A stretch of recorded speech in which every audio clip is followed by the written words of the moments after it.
Bienvenue dans cette vidéo spéciale consacrée aux femmes exceptionnelles de la République démocratique du Congo. Dans un pays marqué par des décennies de conflits, ces femmes ont su se démarquer et apporter des changements significatifs dans leurs domaines respectifs. Elles ont gravi les échelons de l'entreprise, créé leurs propres entreprises et ont été à l'avant-garde de la prise de décision, tant localement qu'internationalement. Voici un aperçu de 9 femmes puissantes qui ont laissé leur empreinte sur la RDC. Avant de continuer, abonnez-vous à notre chaîne et activez toutes les notifications pour ne manquer aucune de nos vidéos.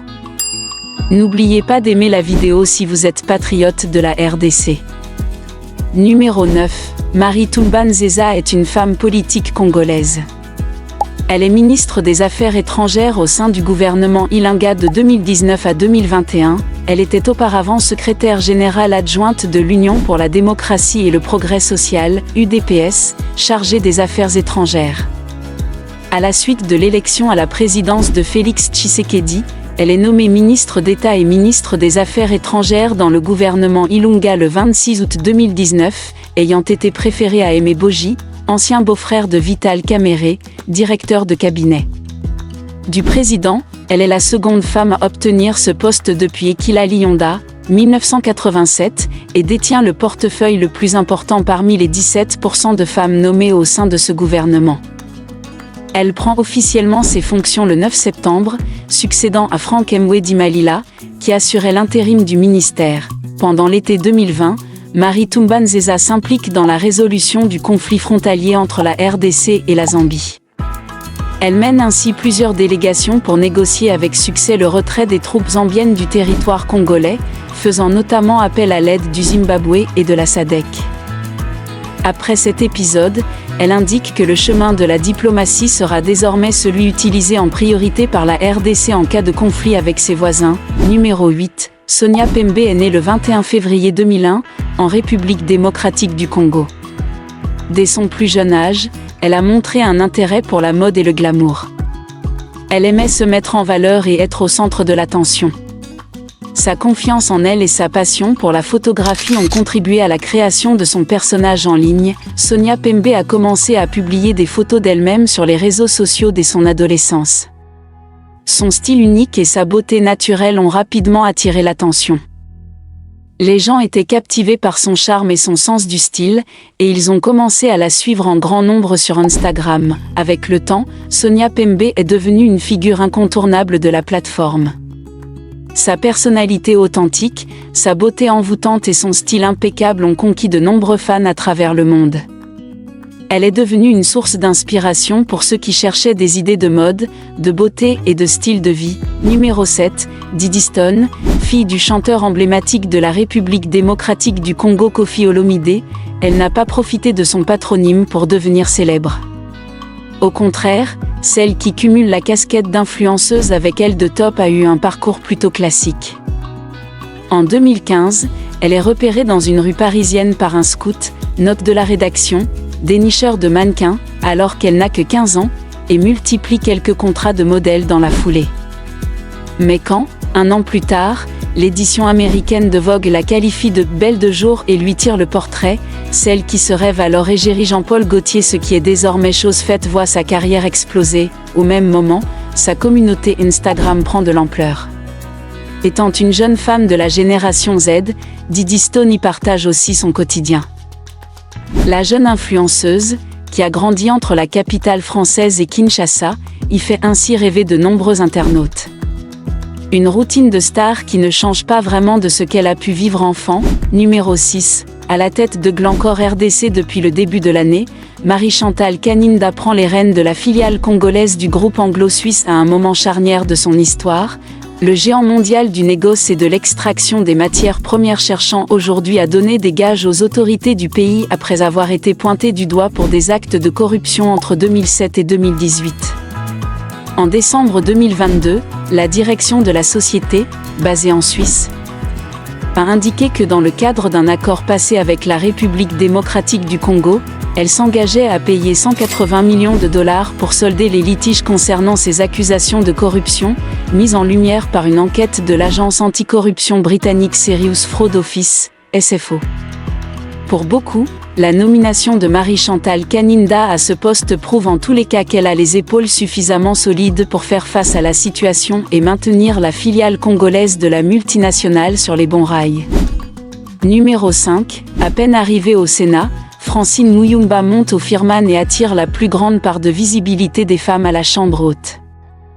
Idem pour Acacia Bandubola qui passe 3e. Dans le social, Olive Lembe caracole devant la première dame Denise Nyakero Tshisekedi, tandis que Élisée Odia et Laurette Mandala retiennent l'attention de l'opinion parmi les femmes des médias, convaincues qu'elles sont dotées de capacités pour briller dans leur domaine de prédilection. De nombreuses femmes font parler d'elles et se sont imposées dans leur secteur d'activité respectif. En politique, dans le business, dans les sciences, dans le social, dans les sports etc., elles dictent leurs lois. Numéro 4, Nana Ketchup, femme de l'artiste congolais Fally Ipupa, a célébré son 34e anniversaire de manière solidaire. Au lieu de festoyer, elle a choisi de passer cette journée spéciale auprès des enfants de l'orphelinat de Kinshasa. Mère de 5 enfants avec le célèbre chanteur, Nana Ketchup a souhaité partager ce moment d'amour avec les plus démunis. Sur place, elle a distribué cadeaux, denrées alimentaires et vêtements aux orphelins, une initiative généreuse saluée par tous.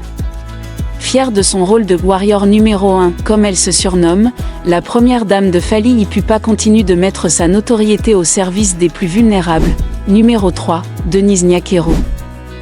Elle articule son action autour de 4 axes majeurs, l'éducation, la santé, la lutte contre les violences basées sur le genre et l'autonomisation des femmes. Ces domaines d'intervention permettent de promouvoir la valorisation et la liberté des femmes, considérées comme essentielles au progrès et à l'innovation. La Fondation souligne l'importance du travail, de l'éthique, de la patience et de la persévérance dans ses efforts pour renforcer la société. Les actions de la Fondation Denise Nyakero Tshisekedi influent positivement sur l'impact sanitaire et socio-économique au Congo par l'amélioration de l'accès aux soins de santé et par des programmes d'éducation ciblés. En proposant des soins médicaux et en sensibilisant les communautés aux pratiques sanitaires, la Fondation réduit les taux de maladie et de mortalité. Elle souligne avec force l'impératif d'investir dans la santé pour ancrer ces avancées. En valorisant l'autonomisation et l'éducation, elle élève le niveau de vie, impactant durablement le secteur socio-économique. Ces initiatives renforcent les communautés, marquant l'urgence d'engagement. Numéro 2, Judith Suminwa Tuluka, née le 19 octobre 1967 dans la province du Congo central. Elle est mariée et mère de 2 enfants, un garçon, 23 ans, et une fille, 19 ans, au moment de sa nomination, diplômée en comptabilité de l'École de promotion et de formation continue, EPFC, de Bruxelles et titulaire d'une maîtrise en économie appliquée de l'Université libre de Bruxelles, ULB. Elle travaille dans le secteur bancaire avant de rejoindre les agences des Nations Unies dans le PNUD où elle devient experte nationale dans un projet d'appui communautaire dans l'est du pays. Elle exerce ensuite au cabinet du ministère du Budget avant de devenir la coordonnatrice adjointe du Conseil présidentiel de veille stratégique, CPVS. Elle est nommée ministre du Plan au sein du gouvernement Loukonde II, le 24 mars 2023, à la suite de la démission, le 21 février 2024, de Jean-Michel Sama Lukonde. Elle est nommée au poste de Premier ministre par le président de la République Félix Tshisekedi le 1er avril 2024, 3 mois après le début de son second mandat.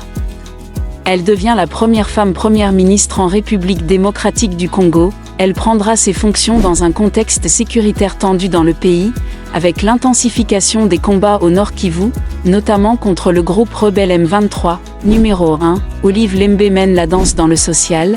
L'ex-première dame, épouse de Joseph Kabila, prend un avantage considérable d'autant plus qu'elle est considérée comme celle qui connaît bien les difficultés de la population congolaise et qui a toujours été là pour partager ce qu'elle a avec les autres. En tout cas, les répondants soutiennent qu'elle remplit parfaitement son rôle et son devoir et se montre proche de la population congolaise, particulièrement les couches les plus vulnérables, initiée par la première dame de la République démocratique du Congo, la Fondation Denise Nyakero Tshisekedi s'engage pour le bien-être des Congolais. Merci d'avoir regardé la vidéo jusqu'à la fin. Si vous avez aimé cette vidéo, n'oubliez pas de vous abonner pour ne manquer aucune de nos futures aventures.